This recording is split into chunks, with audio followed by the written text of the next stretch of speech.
Good morning guys! Yan po nakaready na yung lulutuin ko sa tanghalian guys.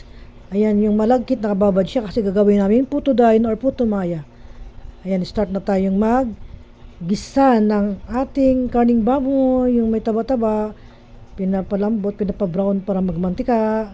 At yung mantika, nilagay ko na yung sibuyas, bawang at atsal na pula. Halo-halo lang, lagyan ko oyster sauce, toyo at konting tubig at nilagay ko na rin yung carrots. At nung malambot na yung carrots, nilagyan ko ng bihon. Yung bihon nakababad na yun sa tubig para malambot siya guys. At may pork cubes na yan. At magic sarap. Kaya halo-halo lang. At nung naghalo-halo ako sa bihon, nagprito na rin ako ng manok at nagluto ng kamote. At yung manok ko guys ay sa bandang pakpak. Ayan, nagluto na yung puto dayon or puto maya.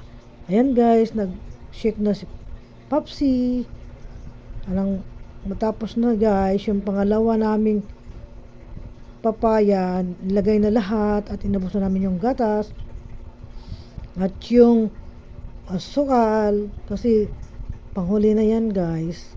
Kaya yan, shake, shake, shake.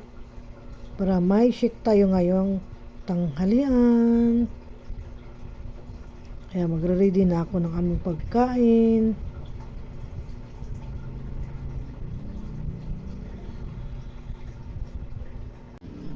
Ito na guys, yung naluto naming pagkain, kamote, puto dayon or puto maya, fried chicken, paborito ng mga anakis ko, fried chicken, at itong pansit bihon. At meron tayong papaya shake na gawa ni Popsi. Nilagyan na namin ng yelo para malamig siya guys. At yan, ready na tayo para kakain. Let's go!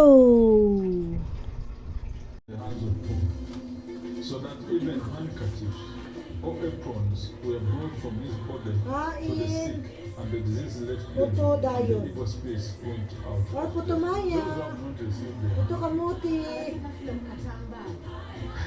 which ones? chicken,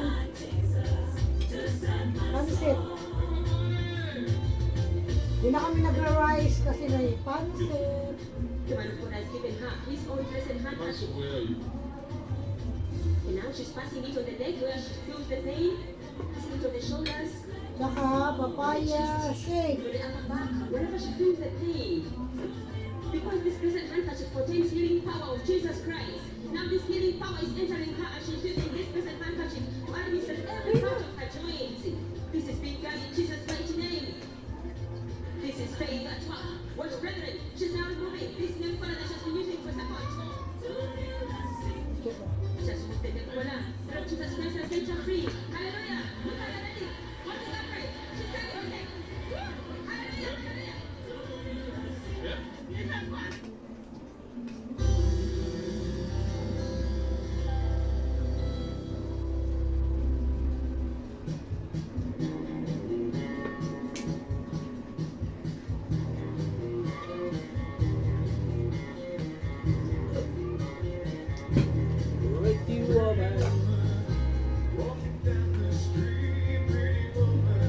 Papa, papa.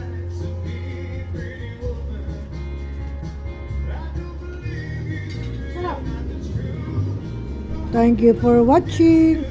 Please like and share and subscribe my YouTube channel, Leonides. God bless you all. See you my next video. Bye-bye.